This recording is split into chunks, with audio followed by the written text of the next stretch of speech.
it's probably a good day to have recorded this, because I can't imagine you want to be wandering about in the cold taking photographs today. We're outside Edinburgh and it's currently -2.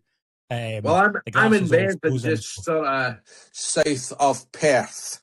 We bought a house back in. We moved in on the 17th of December. Crazy, I know, Christmas time. But I've got my own office now, which is great. I've got my own, just superb. So I'm doing marketing at the moment, just chasing things up, and you know what's like. So there's no golf happening at all. It's too cold. So where about you? You say outside Edinburgh? Yeah, just outside Edinburgh, so Midlothian, practically the borders actually. All right. Okay. So we're in a wee village. I'm in a wee village out there, which is good. And like I said, it's in the comfort of my wee office up the stairs. I looked out this morning. I thought, good. I'm glad I'm not having to go out free will. However, I am on dad's taxis later on. My daughter's got a singing lesson in Falkirk, so I've got to take her through there and then go and get tyres fixed. So the joys of being a dad and travelling all over the place with I can imagine. Not only my son's football actually, but it's singing today, so that's a bit of a different one. So yes, that's David, thanks for joining me on the Go No Be Golf podcast. We kind of connected over LinkedIn and a bit over Instagram, things like that as well. I'm interested to hear everybody's golf story. As a bit of a keen amateur photographer in my previous life, I did a bit of kind of street photography and stuff a few years ago, out wandering about the streets of Edinburgh, taking pictures of mainly graffiti. Actually, that's the thing that kind of caught my eye. You know, all these like good thing though, the good graffiti. So I would take pictures of that, come back, do a wee bit of editing, grey out the background, enhance the colours, and I'm like, I could do this. Photography's dead easy. It's not, and there's a lot more to it, obviously. I know. You know, and also, obviously, being a keen golfer and having a phone with me, I have tons of galleries on my phone of golf courses I've played and favourite holes I've played and things like that. So, as I said, came across your posts. I thought it'd be good to get a chat with you, just hear a bit about kind of your golf story, and you have a very impressive resume from the golf photography side of things. So it's just to get to a wee bit more and just hear about you. So yeah, if you want to give yourself a bit of an introduction.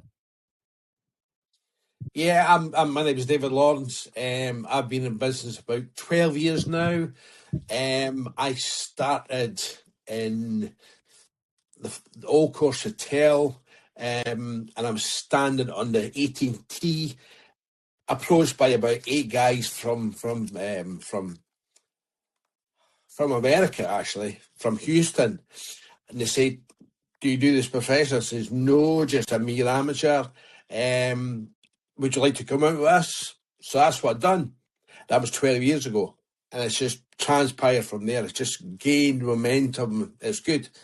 I like it now, though. Yeah, it's good because they're effectively giving amateurs the pressure of playing in front of a camera, which is difficult. Yeah, so and you can just You're like a golf paparazzi, is how I would describe some of your photographs. From away from I mean, it's all candid. I mean, these guys and women as well. Never forget women, because there's a massive female side of things for the golf. I do a lot of candid stuff, unless they want me to do stage stuff. But I love it. I absolutely. You're meeting different people all the time. Every single year is different. It's really good. I love it. I do.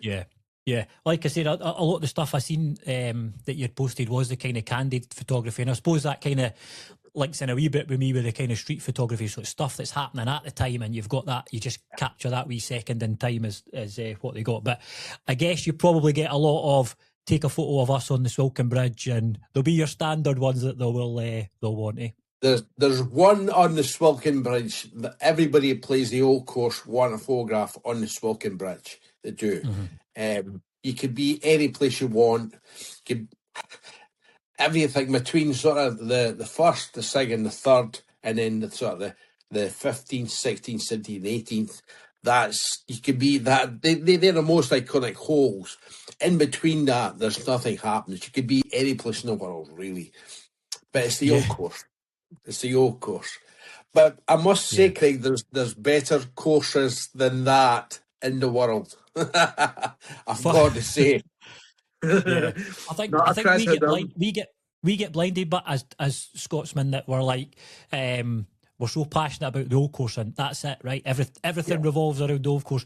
Everybody you ask. So I've been doing this podcasting for a couple of years now, various different guises.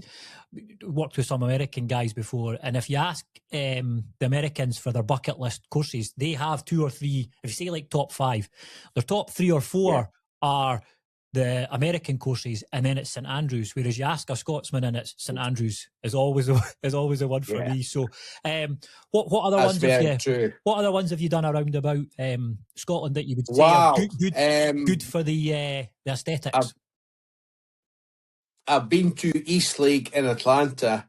That was absolutely superb. I've been to Paraparaumu, which is in New Zealand in the North Island.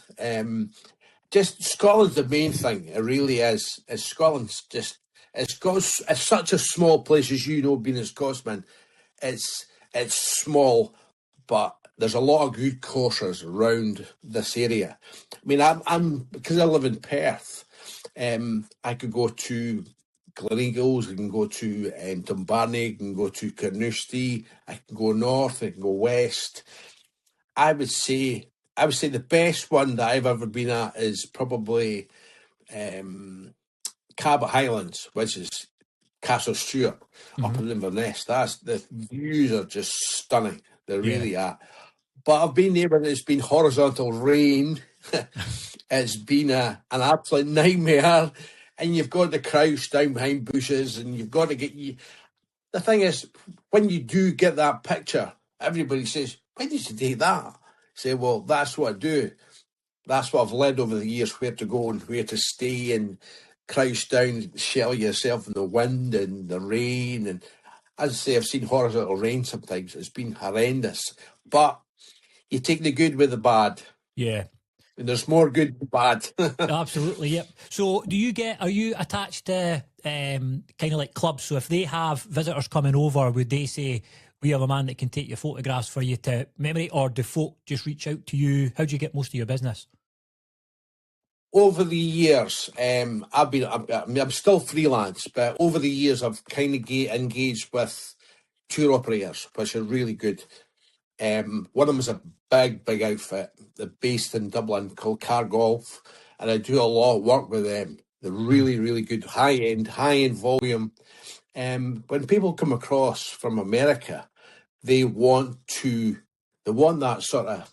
They want me to take photographs of them. Now, my standard's quite high, even though I'm not being arrogant. My standard is high, and I keep my standard high.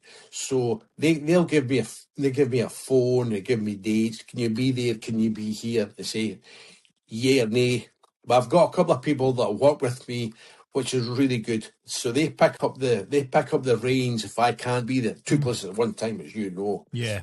But a lot of them are with the tour operators. Right. Okay. But freelance has been good. Has been good. And what about hard work? Don't get me wrong, it's hard work. Yeah. And then what about working with the clubs then? So if they need promotional shots done, things like that, are you available for those type of jobs as well? I'm available for that. One of my friends who lives just outside Stirling, he does that on his own behalf. I let him do that, but if ever he's needing any help, I go with him, which is really good. Yeah. I work a lot with Carnoustie golf links, and they've been good to me over the years. They'll give you a phone call and say, "Can you do this? Can you do that?" Say, "Well, yeah, I can be there. Yeah, okay." So I like it. I like what I do. Carnoustie's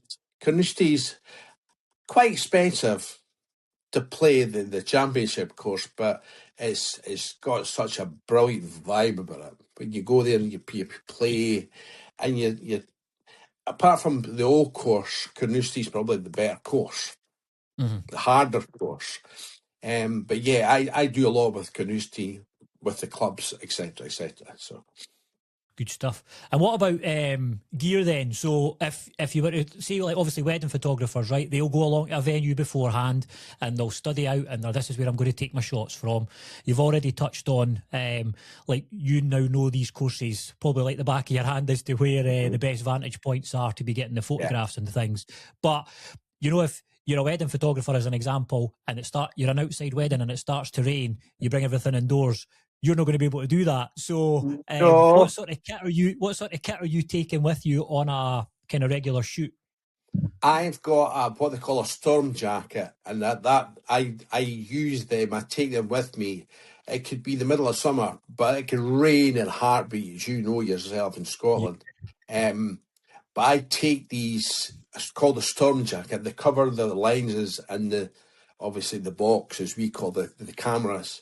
And when I go out, I've got them. They protect it for so long, but again, when they get wet, when they get sodden wet, you've got to say, sorry, I've got to walk off, or just hide, or go to shelter. And because I've got quite a big camera, quite a big lens, you can actually stand in the dryness and take photographs from afar, which is good. Yeah, yeah.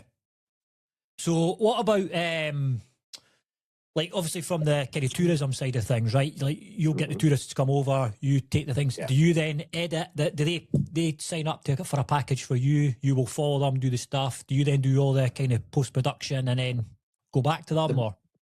What I do is I get their itinerary right at the start.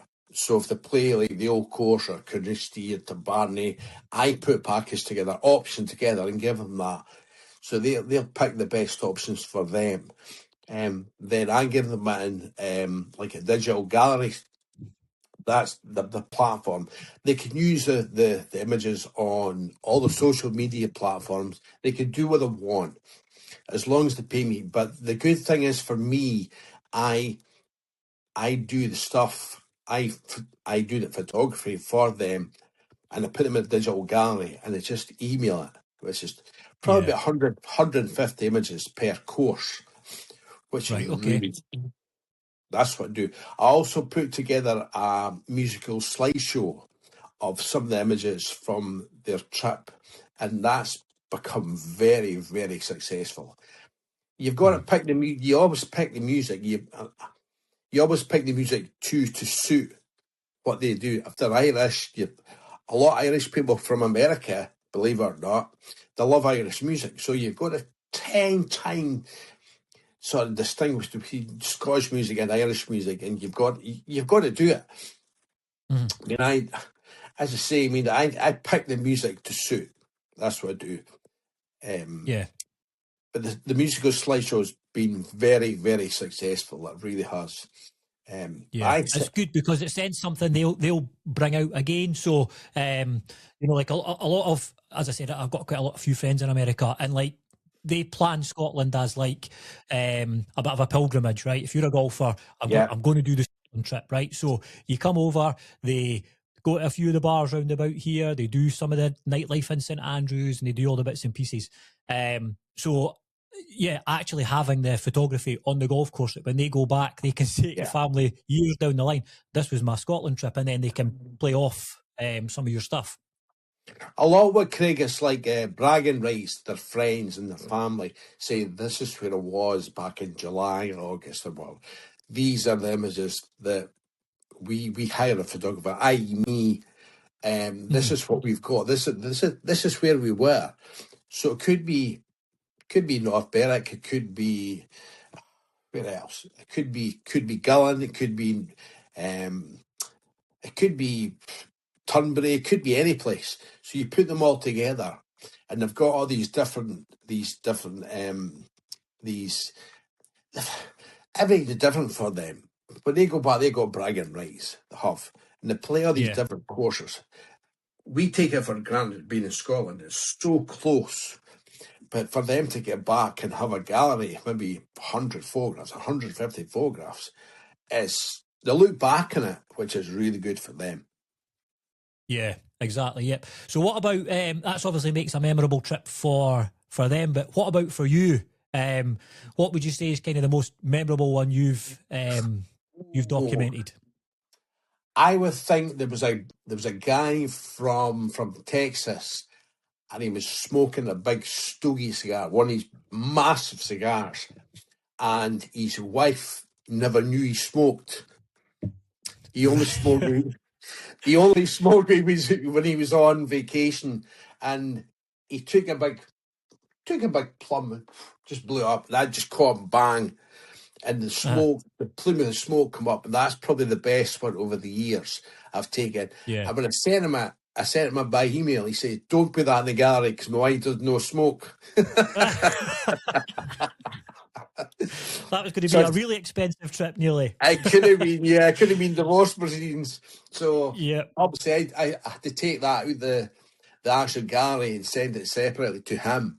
He's got that as a screensaver on his computer now.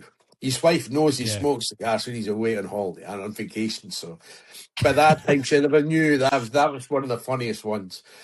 Yeah. So what about I went back to every golfer has photographs of their favourite holes and bits of courses they've played and stuff. So have you got any advice for like amateur golfer photographers like myself, right? If I was going out, the best way to kind of highlight my round, what should I be taking photos of? I mean, I've got tons of pictures of me from 100 yards taking a picture of the green. I played down at Kilspindy with one of my pals. Brilliant, yeah. For picturesque golf courses, I don't think you can beat it. See, when the seals are coming in and stuff, it's beautiful. Every time I'm down there, I take photographs, but again, they just kind of sit on the gallery until I end up trying to print some off to put on my wall of squint photo frames that you will see that you'll see behind me.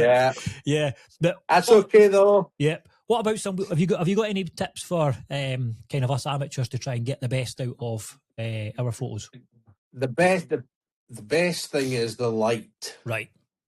And obviously your equipment. I mean, I've got equipment that I've taken, I've sort of brought together over the years. And I've updated stuff. I've got one particular camera, one lens. It's a 300 fixed lens. That's the clarity is just superb. But light is so important, and it's always if you've got the sun's always got to be the back of you, never in front, because you do get the glare, and behind you. That's the best thing. You've always got to make sure if it's sunny, it's got to be behind you. That's the one tip. So an old guy always told me, he says, make sure when you take a photograph, you've got the light behind you, you've got the sun behind you, because they're the best photographs. And you'll see, and time of day, that's probably the time of day. Later on during the day, that's probably the best time as well, because the sun's getting lower, and it's obviously if you try and get it behind you, you're getting all the undulations of the course, you're getting all the sort of the land, you're getting everything. Yeah. That's really, really important. Yeah.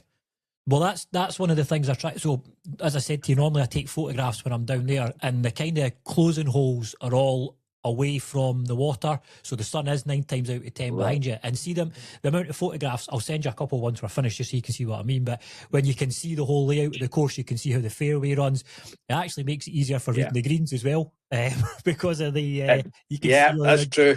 See all the undulations from there. So what about your own golf? Do you play at all? Do you get to play much, or is it most of it kind of business related? I used to play a lot. I've been a member of Forfar. I've been a member of King James in Perth, down in Arbroath.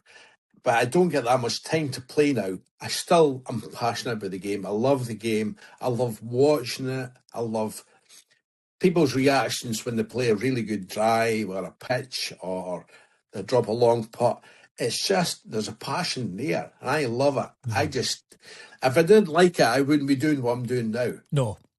I mean, I think there's a lot of photographers that go out there and they don't understand golf. When you combine the two of them, photography and golf, you've got something there. It's very tangible. You've got to have a slight passion about it. You have. Yeah. Not saying a crazy passion, but you've got to have some passion about it. Yeah. And I've got that, fortunately. And I live in the area, like we live in the area in Scotland, which is so small. We've got loads of beautiful courses, some really, really expensive courses, some not expensive courses, but they're still as good. One of the best ones is Brora. You go way up, it's a far drive, but you go up and you get the rainbows and you get everything. It's just fantastic. It really is. It's good. Yeah.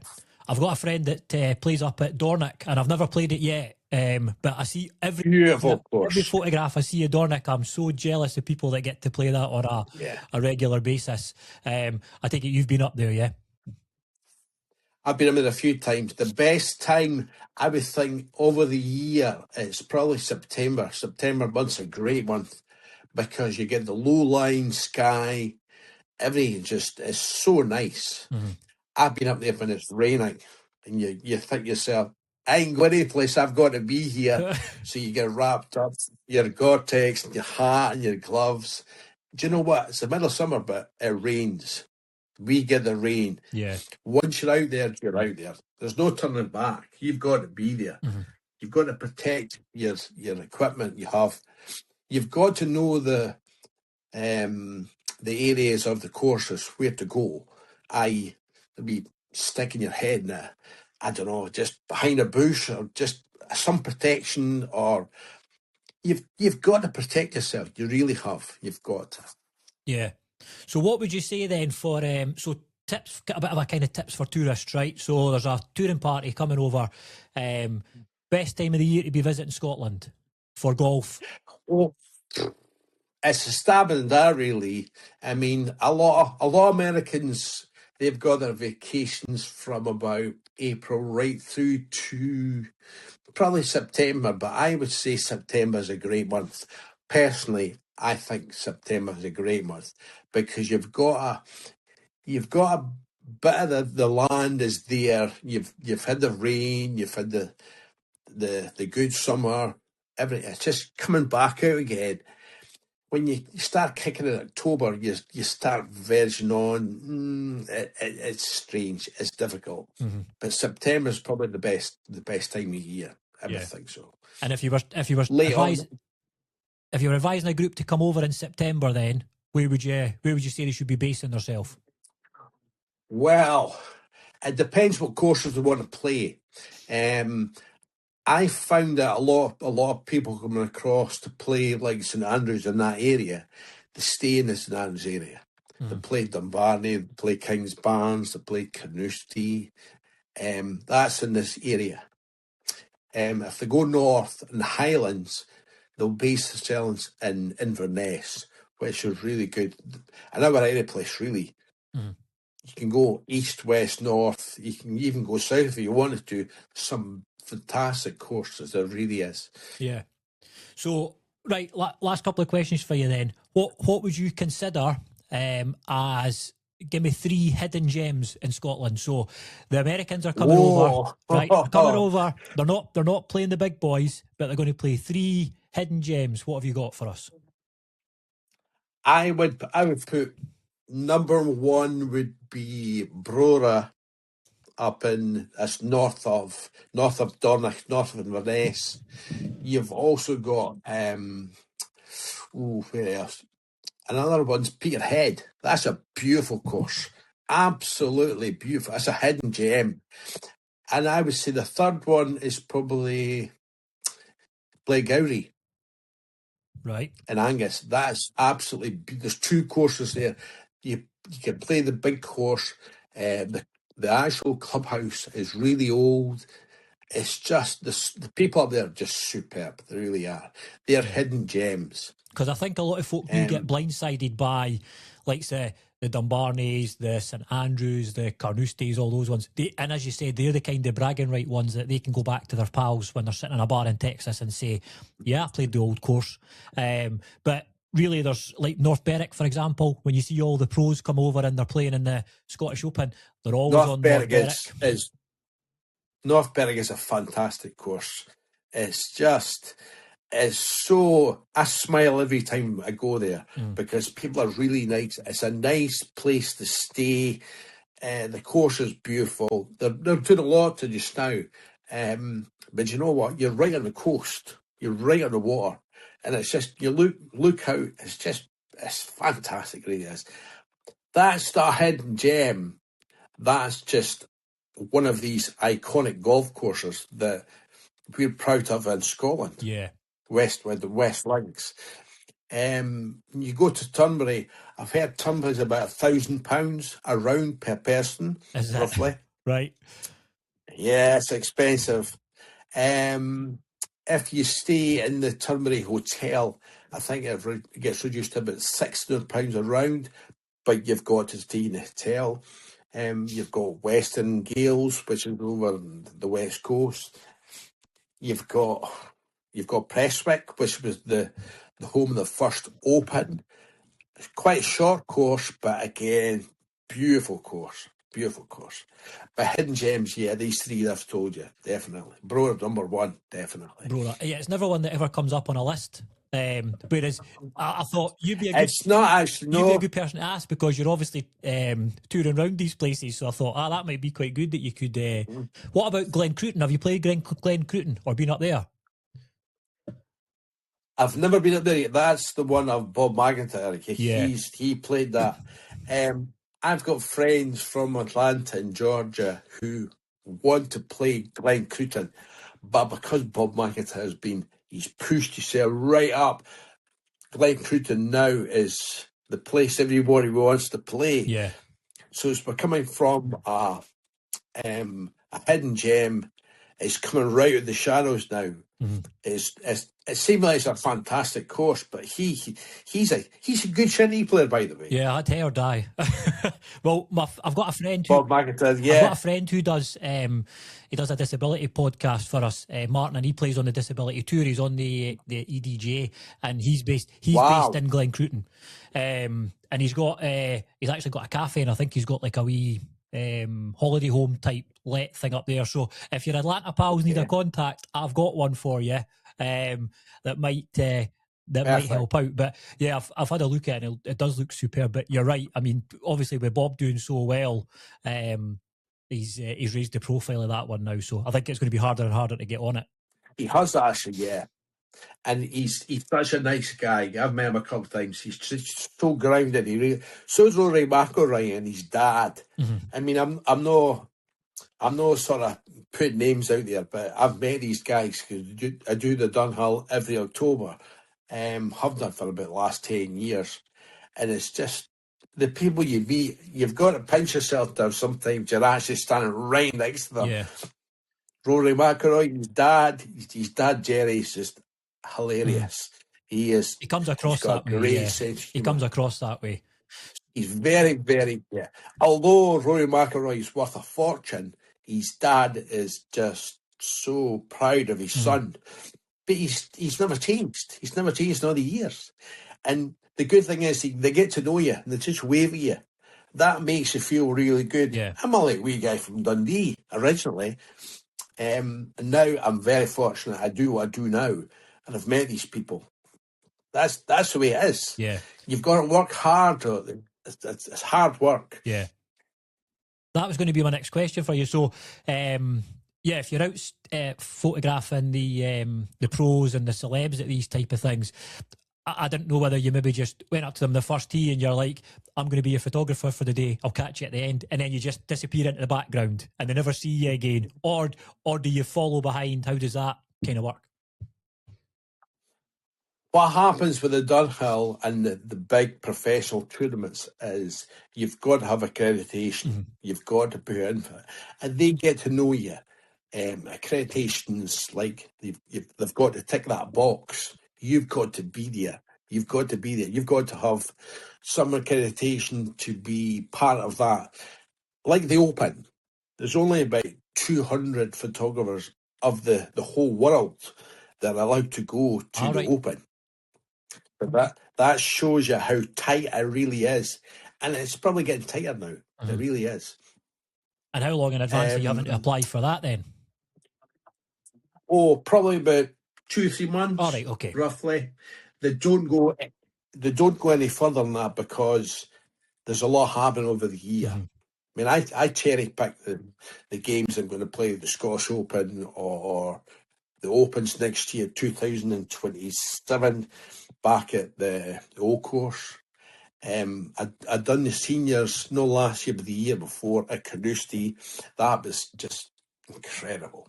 Met so many really icons, guys that I like, who have played the game for years and years and years, and you get to know them. You do get to know them, but you stand back from them. You do. You've got to allow them to play their game. Yeah. Because they're true professionals. Yeah. Some of them are really, really nice. Some of them are a bit off, but that's part and parcel of life, unfortunately. Yeah. Any world. Because you see that sometimes where they're maybe on the tee and they're about to take a shot, and then they'll back off it, and you can hear the camera click, and they back off it, and then the caddies are like, "Can we stop with the cameras, please, gents?" So that's tough to be. And I suppose, believe it or not, you probably only get one go at that. You know, if Rory's about to take a thing and you have a go at it and take the thing, you're probably out of there, because I don't think he suffers fools gladly, does he? So I suppose going into stealth mode. Believe it or not, that's normally some members of the public who have not got the accreditation, who take the cameras with them. We put them on silent. We've got to put them on silent, because you can imagine, I mean, we're far back from them teeing off or playing a shot, but they can still hear. They can still hear it. So if you put it on silent, they won't hear it at all. You could be as close to the tee as not as far as you and me, but like tangibly, you could be so close, they won't hear it. But their concentration is there. So who would you say then is who's the most famous person you've photographed on the course then?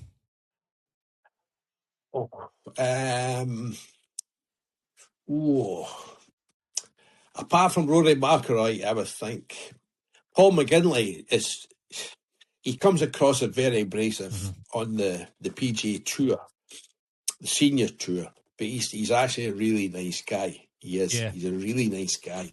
He just, I would think the best person I've photographed, it would be Jimenez. Right, okay, yep. Jimenez is just a character. He speaks to people, and he's just so nice. He really is. He's really, really nice. Yeah. He's done it, and he's charismatic. The one person I haven't ever photographed is Sevi, which is a shame. Yeah. God rest his soul. What about Tiger? Have you got a Tiger picture? Have you got a Tiger picture?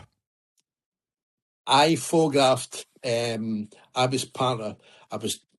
was working with Carnoustie Golf Links in 2017, the 147th Open Championship. I was the official photographer for Carnoustie, and Tiger, the entourage was incredible. There must have been 100 people following him. Frightening. But I've got one picture with red top, playing shot. When I think back now, I'm thinking, wow, if I took that shot now, it would be completely different. It would be better, put it that way. Yeah. It'd be better. But I don't think you get many chances with him. Better. So he's coming past, you've got to snap it. No. You've got to snap it. Sorry, on you go. No, on you go. What were you going to say? When you play at the big tournaments, you've got to follow a track that they give you. They'll give you a map where the photographers can be and where they can't be. You can't be right directly and right in front of them. You've got to be away from them. You've got a map you've got to adhere to, which is, a lot of people don't know that. You've got to do that, because you cannot be right in front of them. You can be behind them, but you can't be in front of them. So you've got to follow the map. You've got to follow a map. But you know what? A lot of the photographers, we know one another now, which is good. So there's that wee bit of sort of, right, on you go. You just capture that and out the way, and then that's the thing. There's it's really good. Yeah, because there's not a lot of us. A bit like a family, eh? You're all, although you're all competing to get the shot, you're all professionals at the end of the day. So, and it's going to come round again. Like one of you will get one of you will get the next one of you will get the next again one. They always call it the money shot. Yeah. They do. They always call it the money shot. Do you know what? It's all fair. Everybody's fair to one another. They don't encroach and go in front of people, and they'll just give you the benefit. They say, right, okay, on you go. Mm-hmm. And they know they're going to get the shot later on. There's 18 holes, remember, 5 hours, sometimes 6 hours. Yeah. So there's a good chance they're going to get that photograph again, or a photograph again. Yeah. Which is good. No, that is good. That is good.